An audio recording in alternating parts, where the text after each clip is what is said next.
I'm now being joined live virtually from Patani, local government area of Delta State by iBrand analyst Charles Frakuka. Mr. Charles, good morning. Many thanks for joining us on the program again today. Good morning. Thank you, Blessed, for having me on your show. I believe you've seen some of the top business story we're tracking at this time, and the big one here says that federal government generated 709.59 billion naira from value-added tax in the first quarter of 2023. That seemed to be much, if you ask me. What is your reaction to this? Yes, when I saw this story very early in the morning, that I was also tracking, I think I was impressed that, yes, we are getting enough substantial amount of revenue from VAT. And of course, when you even look at the breakdown, you can see that it is even the local VAT that gave us more, about 436 billion. Of course, we saw the foreign owned and of course the import VAT. So for me, this is a welcome development. It goes to show that with VAT, we can generate this amount of revenue. And once this amount of revenue is generated, then of course, the usage of this revenue should be transparent so that we know that, yes, money generated and used purposely to benefit everybody in the country. So kudos to the Bureau of Statistics for giving us this information, because people have said, how would you have generated this amount of money from VAT? And you can see the substantial increase when you compare to the same corresponding period of 2022. Well, it goes to show that there is efficiency in terms of collecting this VAT proceeds. So I will urge the agencies and the government to continue to do the good work. However, proper usage of this money should be made transparent. In as much as I will agree with you, Charles, I'm also concerned about the burden Nigerians are feeling with multiple and also increased tax. The Finance Act 2023 is already implemented by the former administration of President Muhammadu Buhari. And also from the report, we saw that three major sectors of the economy that contributed to VAT, the VAT increase are the manufacturing sector contributing 29.65%, information and communication sector contributing 19.29%, and also the mining and quarry sector contributing 12.24%. These sectors are major players in our economy, but then again, they're still burdened with more tax. How do you react to it, and what do you think government should be doing to harmonize all these taxes that are being thrown at them?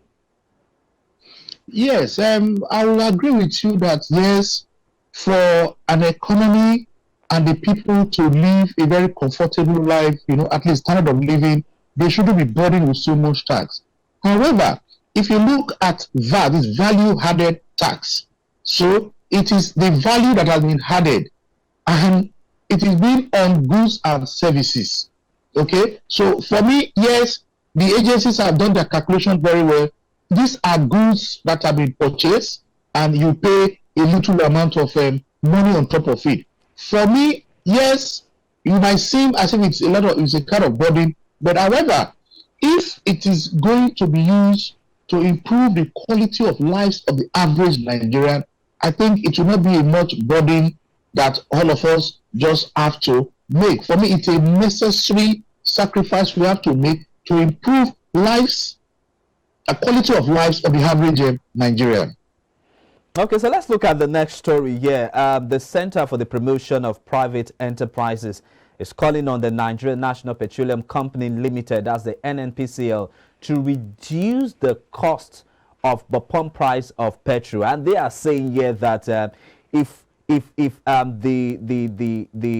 plan of the federal government must, if the NNPCL, I beg your pardon, plan must align with that of the federal government, they must reduce the cost price of petrol, that's the pump price of petrol, so that it will help to cushion the effect on Nigerians. Do you think that the NNPCL, who many are claiming to be practicing what we call a monolistic approach to the oil and gas industry in terms of importation, Do you think they'll be willing to shift grounds to accommodate a reduction in the pump price of petrol?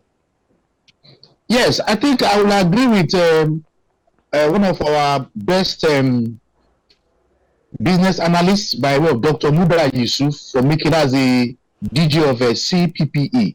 Yes, we're talking of a transition in terms of subsidy removal. The government is talking about palliative. I think it's a good advice to the NNPC to also say, okay, government is looking for palliative now to cushion the effect of the subsidy removal. What will also be their own role?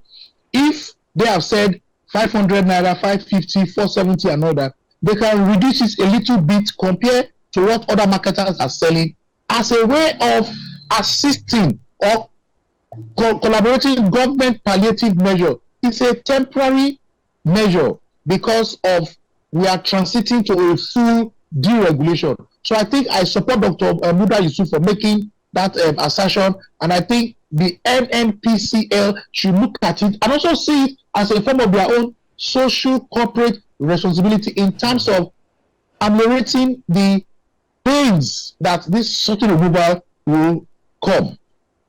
Let's talk about ending the current monopoly structure in the supply chain of petroleum products in the country. How best can this government put an end to that as we await the appointment of minister? I want to believe that this should be part of the responsibilities that are facing, or should I say, awaiting the next minister. Very important that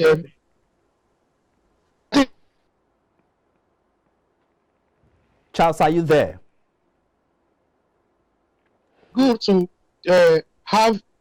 Yes, I'm here. It's good to have competition in this sector.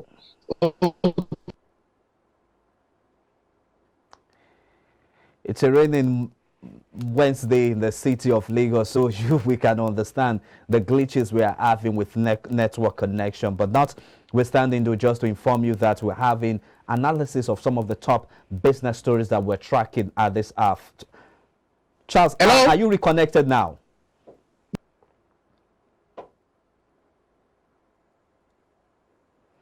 Okay, so I'm reconnected, yes. Okay, just go ahead with your submission. Okay. Go ahead with your submission. Yes. So as I was saying, yes, and hence to the monopoly structure. Competition is needed. Yes, competition is needed in that the petroleum subsector in terms of distribution, importation, and all that, so that we have a market Okay, Charles that will even champion the competitive framework, so that we'll get effective pricing for these products. Importation of crude is another issue that is facing the Nigerian oil and gas sector, with the removal of fuel subsidy and then the federal government willingness to bring the dead refinery back to life. Hello. Charles, are you with us? Yes, I'm here with you. Okay, can you hear me loud and clear? Loud and clear. Okay, great. So I was asking, how do we bring an end to fuel importation into the country? What measures should this administration be putting in place to bring about an end to fuel importation? Very good. In fact, this is one of the major tasks of this current administration. Like you have said, while we are waiting the appointment of Minister of Petroleum Resources, we have advised the president should not take that portfolio.